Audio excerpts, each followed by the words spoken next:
কুমিল্লার নাঙ্গলকোট উপজেলায় বাংলাদেশ জামায়াতে ইসলামীর ডিজিটাল ক্যাম্পেইন বিষয়ক প্রশিক্ষণ সমাবেশ অনুষ্ঠিত।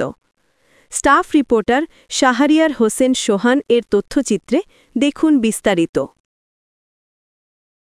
কুমিল্লা সংসদীয় আসন ১০ নাঙ্গলকোট উপজেলা ও লালমাই উপজেলার নাঙ্গলকোট উপজেলায় বাংলাদেশ জামায়াত ইসলামী নাঙ্গলকোট উপজেলা শাখার আয়োজনে এক ডিজিটাল ক্যাম্পেইন বিষয়ক প্রশিক্ষণ সমাবেশ অনুষ্ঠিত হয়। এতে প্রধান অতিথি হিসেবে উপস্থিত ছিলেন বাংলাদেশ জামায়াত ইসলামের কেন্দ্রীয় মজলিসে শুরা সদস্য ও কুমিল্লা ১০ আসনে বাংলাদেশ জামায়াত ইসলামী কর্তৃক মনোনীত সংসদ সদস্য পদপ্রার্থী মাওলানা মোহাম্মদ ইয়াসিন আরাফাত। উক্ত সমাবেশে সভাপতিত্ব করেন মাওলানা মোহাম্মদ জামাল উদ্দিন সহ উপজেলা জামায়াতের বিভিন্ন পর্যায়ের নেতাকর্মীরা।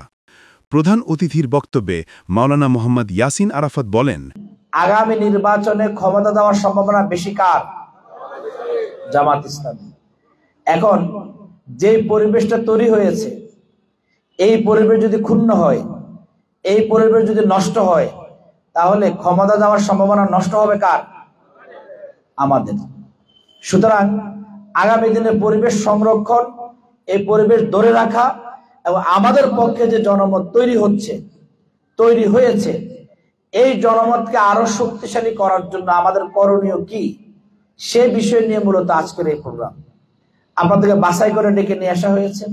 আপনাদেরকে যে মেসেজ দেয়া হবে, এই মেসেজ আপনারা আরো রুট লেভেল পর্যন্ত পৌঁছাবেন। এই টার্গেটে আজকের প্রোগ্রামের শিরোনাম হচ্ছে টার্গেট 100। আজকের প্রোগ্রামের শিরোনাম কি? টার্গেট 100। এই টার্গেট 100 নিয়ে আমাদের আজকের প্রধান আলোচক গোলাম সরোয়ার মজুমদার কামাল ভাই কেন্দ্রীয় প্রশিক্ষণের আলোকে ফরম দিয়ে আপনাদেরকে বুঝিয়ে দেবেন। আমরা যেভাবে দাওয়াতি পক্ষ পালন করি, দাওয়াতি পক্ষ পালন করতে গিয়ে আমরা যে পরিশ্রম করি, প্রতিদিন বের হই, পারলে প্রতি বেলা বের হই, সকালে বের হই, বিকেলে বের হই, রাতে বের হই।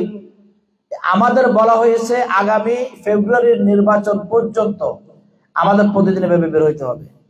আমি 2 বেলা না পারি, 3 বেলা না পারি, তো 1 বেলা আমাকে বের হইতে হবে এবং আমাকে সুনির্দিষ্ট পরিকল্পনা নিয়ে বের হওয়া।